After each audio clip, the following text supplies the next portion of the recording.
teach your children well. Their father's help did slowly go by, and feed them on your dreams. I'm very excited to introduce Marla Kilfoyle. Marla is an educator and general manager for Badass Teachers Association, a national educator nonprofit organization which has become a strong and powerful voice for public school educators. Marla has been a teacher in the social studies department at Oceanside High School for 27 years. In addition, she coached the Oceanside girls track and field team for 15 years and runs her district's social science program. Marla is the mother of a 10-year-old son and wife of Alan, a retired NYPD detective. She continues her work as a parent advocate and LI opt-out, as a member of their leadership team, as well as a steering committee member of the New York State Allies for Public Education. Marla is tireless in her advocacy efforts for public schools, public school teachers, and public school children.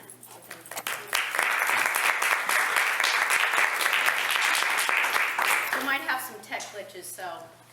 All right, Carolyn, you're my girlfriend. So anyway, I'm going to kind of put what sort of has been spoken here on the national context, because that's kind of where I'm at.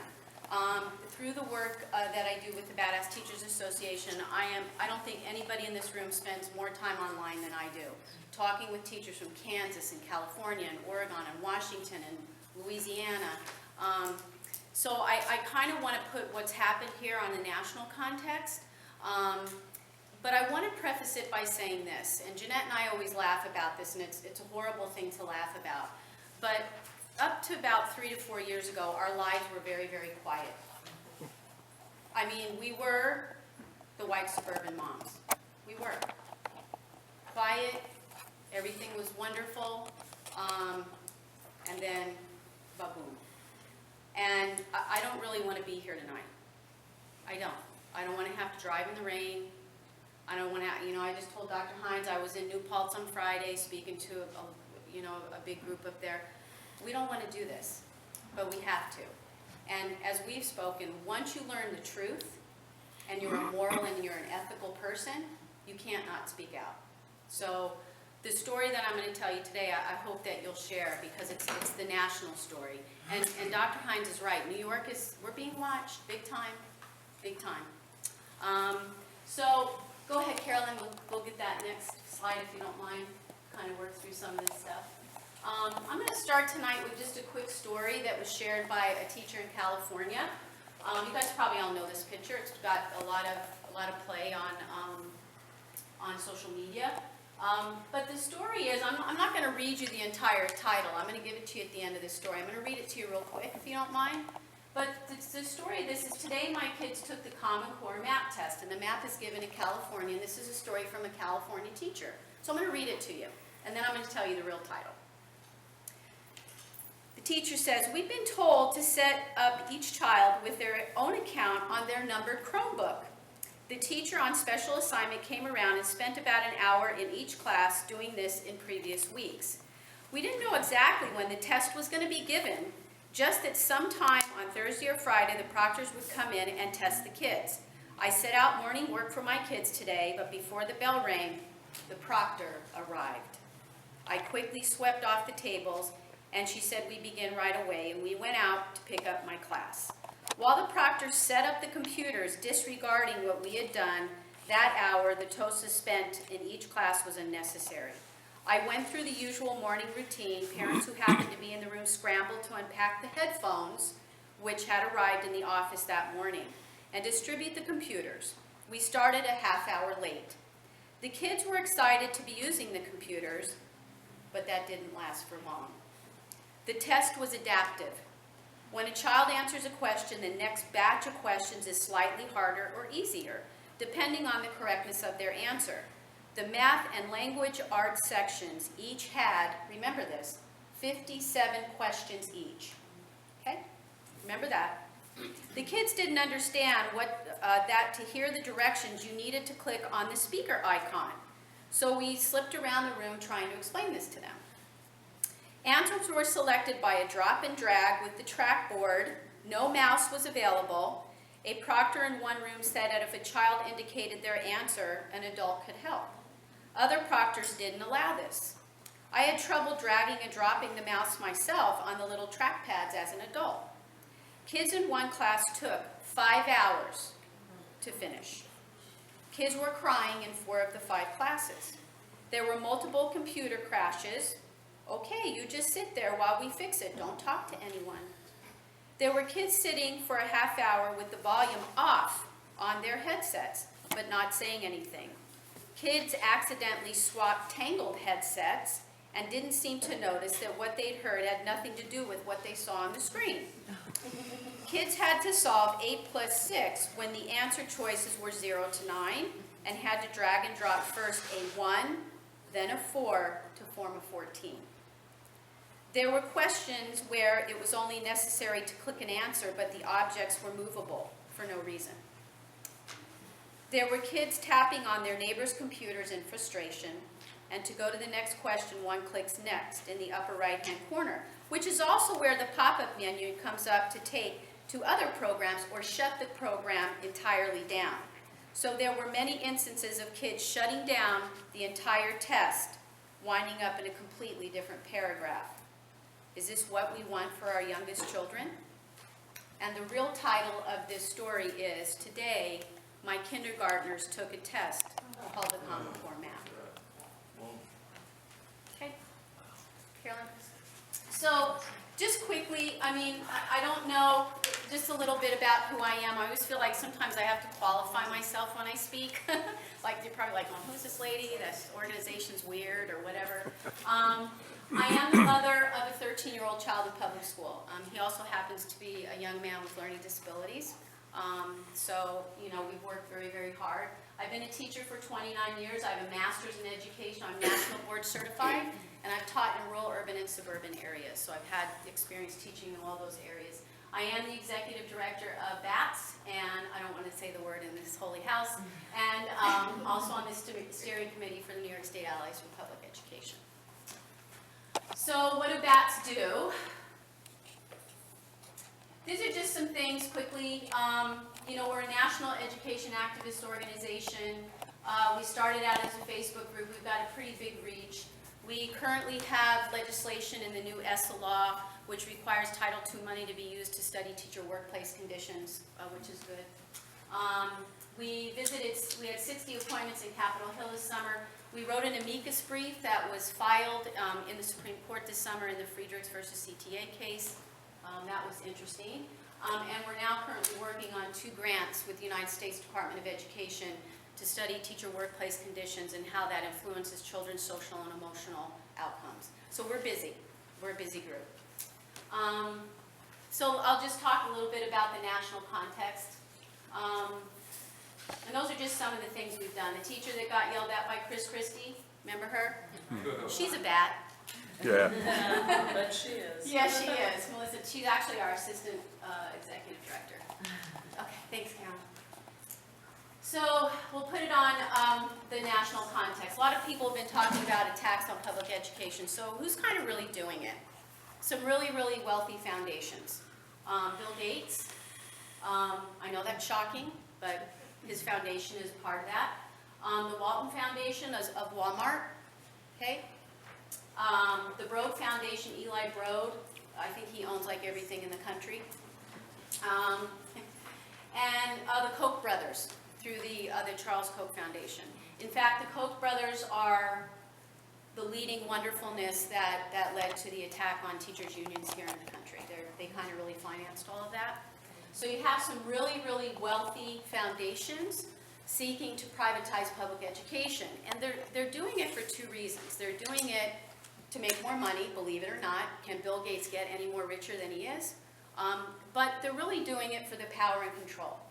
If you look at anything now that comes out of the US DOE, it's got Bill Gates' thumbprint on it. I guarantee you. I guarantee you. So that's kind of what that's about. So the attacks look different in different regions. This is what we're seeing. In urban areas, you can kind of look at, for example, Chicago. In Brownsville, you have 16 parents who have to starve themselves to leave their only community high school open. for 30 days.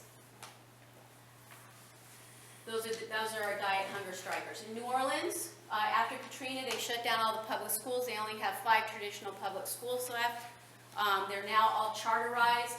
6 of the 107 charters are really only working at proficient. The others are in the tank. But they keep that system going. In Detroit, the emergency manager who was running the school district, who subsequently has now resigned, and ran the district into the ground, was also the emergency manager that poisoned Flint, Michigan. So they made him in charge of the Detroit school system. So what is the common element? Most of these, well, all of these urban communities are communities of color. So the attack in these communities is very different than what we see here in suburbia. They're coming in, they're using the failed narrative, they're manufacturing the crisis, and here come the charters. They close the schools down, and they bring in these for-profit charters that don't service kids any better than the public schools do. In suburban and rural areas, it's the systemic underfunding of schools, which is what we've had now over the last, 8 years, right? Just keep underfunding the schools. We create the test that sets our kids up to fail, right? Oh my God, this guy's falling, all the kids are failing. Your teachers are horrible, so let's evaluate them. And then it really looks different in different areas. We know that in certain areas like upstate in Buffalo, they're pushing the schools into receivership. We're not really seeing too much out here on Long Island yet, but it's coming. We've already got charters out east. They fought them off, I think, twice, Jeanette, already, right? But it's coming. We know we've had a couple of state takeovers here, so these are things we have to be aware of. What we're also seeing in suburban schools, lots of selling of technology, right? And tech isn't a bad thing. I don't think it's a bad thing. But obviously, you know, we have to kind of keep an eye on that. Online learning, the story I just read you, you got to be real mindful of all that, okay? So what does this have to do with us? Well, I kind of started this story as just an opt-out mommy. Like everybody here, I'm a mom. My kid's coming home, he's just doing ELA and math. I'm a social studies teacher. Where's the social studies? Why are you reading the Martin Luther King I Have a Dream speech and you don't know anything about this guy? But you're reading it in ELA. What's going on here? And then I read the modules, and it was bad. So I got involved, met Jeanette, unfortunately. BATS, you know, once I got schooled nationwide, I mean, very good friends with local Chicago activist Brother G2, Rosemary Vega and her husband, also Chicago activist. Brother Richard Franklin, a fellow, he is the president of Birmingham AFT, Newark Student Union.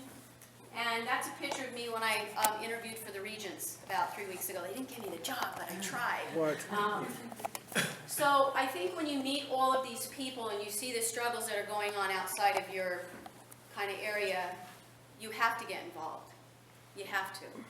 Because it now is no longer about my suburbia. It's about G2 having to starve himself to keep the only high school open in their neighborhood. Rosemary, they shut her children's school down. She still can't talk about it. She sobs. So to me, it's a bigger, larger issue, and I think it is for most of us here.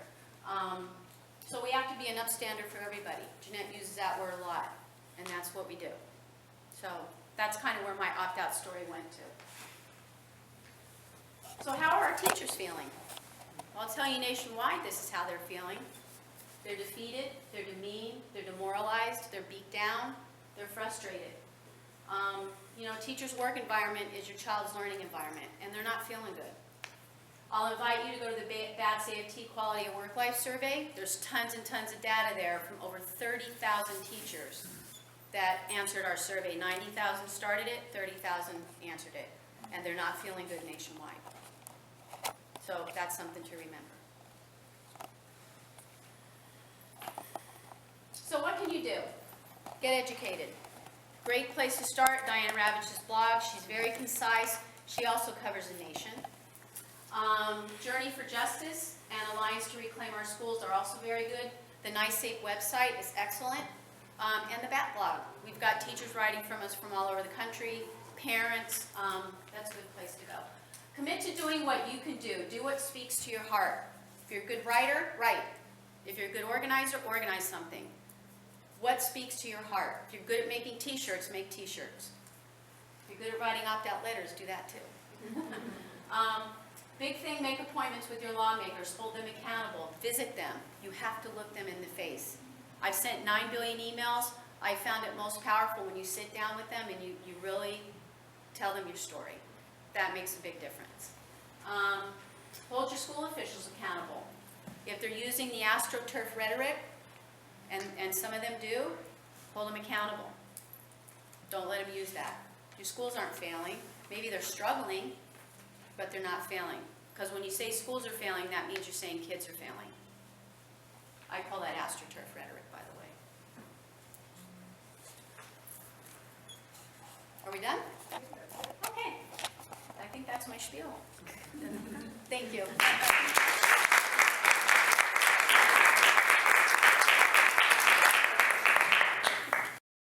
Don't you ever ask them why. If they told you, you would cry. So just look at them and sigh.